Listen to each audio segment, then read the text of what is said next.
ಇವತ್ತು ನಮ್ಮ ಹತ್ರ ಬಂದಿರೋದು ಒಂದು ಮಾರುತಿ ಸುಜುಕಿ ವಿಕ್ಟೋರಿಯಸ್. ಇದರಲ್ಲಿ ಸಾಕಷ್ಟು ಮಾಡಿಫಿಕೇಶನ್ ನಾವು ಮಾಡಿದೀವಿ. ಏನೇನ್ ಈ ಗಾಡಿಯಲ್ಲಿ ಮಾಡಿರೋದು ಒನ್ ಬೈ ಒನ್ ನಾನು ತೋರಿಸ್ತೀನಿ ಬನ್ನಿ.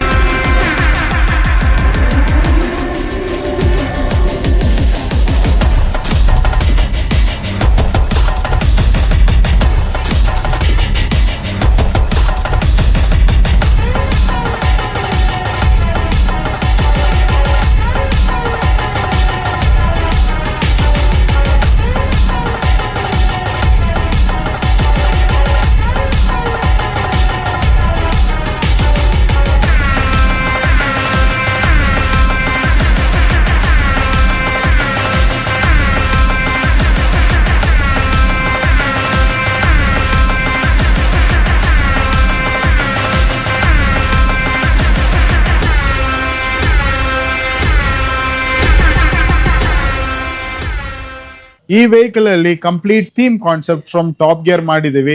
ಒಳಗೆ ಬನ್ನಿ ನೋಡೋಣ, ತೋರಿಸ್ತೀನಿ.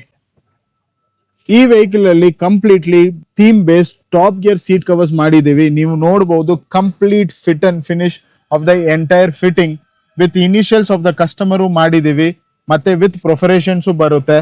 ಅದೇ ತರ ನಾವು ಸ್ಟೀರಿಂಗ್ ಡ್ಯುಯಲ್ ಟೋನ್ ಕಲರ್ ಅಲ್ಲಿ ಮಾಡಿರೋದು. ಸಿಮಿಲರ್ಲಿ ಡೋರ್ ಪ್ಯಾಡ್ಸ್ ಅಲ್ಲಿನೂ ನಾವು Persian green with white stitches, Persian green with white stitches. Almost ನಿಮ್ಗೆ ಒಂದು ರೋಲ್ಸ್ ರಾಯ್ ಇಂಟೀರಿಯರ್ಸ್ ತರ ಫೀಲಿಂಗ್ ಬರುತ್ತೆ. ಅದೇ ತರ ಹಿಂದ್ಗಡೆ ಬರುವಾಗ ನೀವು ಕಂಪ್ಲೀಟ್ಲಿ ಸೇಮ್ ಥೀಮ್ ಕಾನ್ಸೆಪ್ಟ್ ಅಲ್ಲಿ ಮಾಡಿರೋದು, including the arm rest same patterns ಅಲ್ಲಿ ಮಾಡಿರೋದು. ಅದೇ ತರ ಫ್ರಂಟ್ ಸೀಟ್ ಅಲ್ಲಿ ನಿಮ್ಗೆ ಒಂದು ಪ್ಯಾಕೆಟ್ ಬರುತ್ತೆ ಬ್ಯಾಕ್ ಸೈಡು. ಸೊ ನೀವು ನಿಮ್ಮ ಐಪ್ಯಾಡ್ ಇರ್ಬೋದು, ಐಫೋನ್ ಇರ್ಬೋದು, ಯಾವ್ದೋ ಮೆಟೀರಿಯಲ್ ಇದರಲ್ಲಿ ಮಾಡಬಹುದು. ಅದೇ ತರ ಆರ್ಮ್ ರೆಸ್ಟ್ ಅಲ್ಲಿನೂ ನಾವು ಸೇಮ್ ಮಾಡಿದೀವಿ, same colour same matching. Back side completely ನಾವು ಒರಿಜಿನಲ್ ಟೈಲ್ ಲ್ಯಾಂಪ್ ಇನ್ಸ್ಟಾಲ್ ಮಾಡಿದೀವಿ. ಇದು ಜೆನ್ಯೂನ್ ಪಾರ್ಟ್ಸ್ ಆಗಿರುತ್ತೆ. ಇದನ್ನು ಇದರಲ್ಲಿ ಕನೆಕ್ಟ್ ಮಾಡಿ ಒರಿಜಿನಲ್ ಟಾಪ್ ಅಂಡ್ ಅಲ್ಲಿ ಏನ್ ಬರುತ್ತೋ ಆ ತರ ಔಟ್ಪುಟ್ ತಗೊಂಡ್ ಬಂದಿದೀವಿ. ನಿಮ್ಗೇನು ಈ ತರ ಇಂಟೀರಿಯರ್ಸ್ ಈ ತರ ಮಾಡಿಫಿಕೇಶನ್ ಮಾಡ್ಬೇಕಂದ್ರೆ ನೀವು ಬರ್ಬೇಕಾಗಿರೋದು RS ಕಾರ್ ಮಾಡಿಫೈರ್ಸ್. ನಿಮ್ಮ ಹತ್ರ ಕ್ರೆಟಾ ಇರ್ಲಿ, ಐರೈಡರ್ ಇರ್ಲಿ, ವಿಟಾರಾ ಇರ್ಲಿ, ಇಲ್ಲ ವಿಕ್ಟೋರಿಯಸ್ ಇರ್ಲಿ, ಫ್ರಾನ್ಸ್ ಇರ್ಲಿ, ಬಲೆನೋ ಇರ್ಲಿ, ಈ ತರ ಥೀಮ್ ಕಾನ್ಸೆಪ್ಟ್ ಇದರಿಂದ ಬೇರೆ ಕಲರು ಬೇರೆ ಥೀಮ್ ಕಾನ್ಸೆಪ್ಟ್ ಮಾಡ್ಬೇಕಂದ್ರೂ ನಾವು ಮಾಡಿ ಕೊಡ್ತೀವಿ.